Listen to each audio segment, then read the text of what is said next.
25 سال عمر تھی حضور علیہ السلام کی جب حضرت خدیجۃ الکبریٰ سے آپ کا نکاح ہوا۔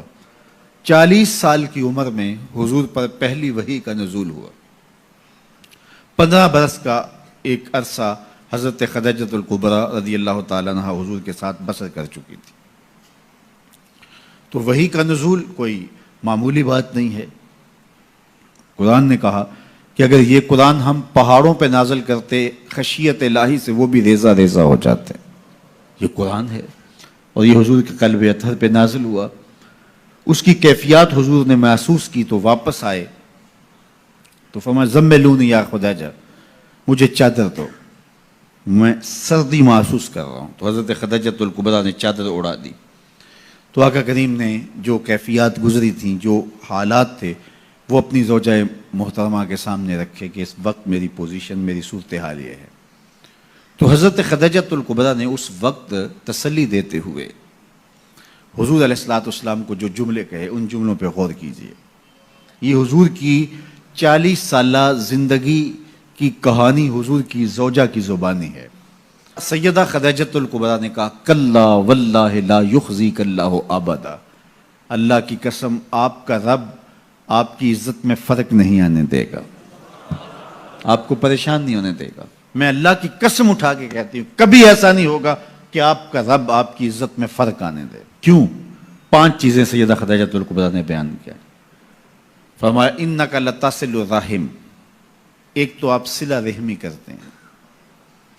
دوسری بات ارشاد فرمائی وتحمل الکلہ، جن کا کوئی بوجھ اٹھانے والا نہیں اس کا بوجھ آپ اٹھاتے ہیں۔ تیسری بات وتکسب المعدوم، اور جن کا کوئی کمانے والا نہیں ہے اس کے کفیل آپ ہیں۔ وتقری الضیف، اور لوگوں کی مہمان نوازی کرتے ہیں۔ اور 5ویں چیز وتعین علی نوائب الحق، راہ حق کے اندر مصیبت زدہ لوگوں کو جو تکلیفیں پہنچتی ہیں آپ ان کے ساتھ کھڑے ہوتے ہیں، ان کی مدد کرتے ہیں۔ تو یہ 5 وصف حضور کے گنوائے اعلان نبوت سے قبل جو حضور کی زندگی ہے۔ تو اب اس زندگی کا آپ عکس دیکھ سکتے ہیں، یہ آئینہ ہے جو سامنے رکھا حضرت خدیجۃ الکبریٰ رضی اللہ تعالیٰ عنہا نے۔ 5 چیزیں، انک لتصل الرحم، آپ صلہ رحمی کرتے ہیں۔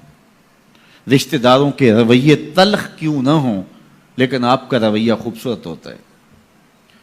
ابو لہب نے کیا کچھ نہیں کیا ہے، رشتے میں سکا چچا لگتا تھا، جو اذیتیں پہنچائی، جو تکلیفیں دی، تو حضور علیہ السلام میں بطور رشتہ داری اس کو کوئی ایسی بات نہیں کی۔ اس کے کفر کی وجہ سے اس کے اوپر وہ بال پڑا، وہ ایک امر آخر۔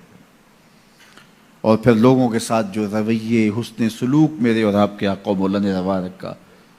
قریش نے جو حضور کے خاندان کے لوگ تھے کیا سلوک کیا، لیکن فتح مکہ کے بعد جب حضور پلٹ کے آئے تو آقا کریم علیہ السلام جس فاتحانہ شان سے داخل ہوئے تو ان کو یہ تھا کہ ہمیں قتل کر دیا جائے گا۔ آقا کریم علیہ السلام تشریف لائے، سب کو جمع کیا، قریش جمع تھے۔ تو آقا کریم علیہ السلام نے فرمایا کہ بتاؤ میں تمہارے ساتھ کیا سلوک کروں، تم ہی بتاؤ۔ انہوں نے کیا جواب دیا؟ آپ کریم ہیں، کریم باپ کے بیٹے ہیں، اور ہم کریم باپ کے کریم بیٹے سے خیر کی توقع رکھتے ہیں۔ اور ان کو یہ تھا کہ بس اتنی سہولت مل جائے کہ ہمیں قتل نہ کیا جائے اور ہمیں چاہے شہر سے نکال دیا جائے، اور اس کے لیے وہ تیار تھے۔ تو اس لیے انہوں نے کہا آپ کریم ہیں، کریم باپ کے بیٹے ہیں۔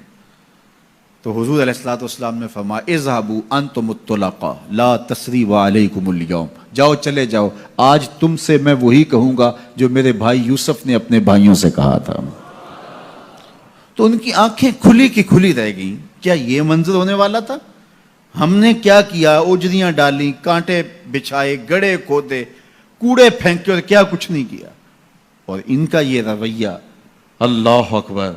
تو یہ حضور علیہ السلام کی صلہ رحمی کی وہ مثال ہے کہ جو کائنات میں آپ کو کہیں اور نہیں ملے گی۔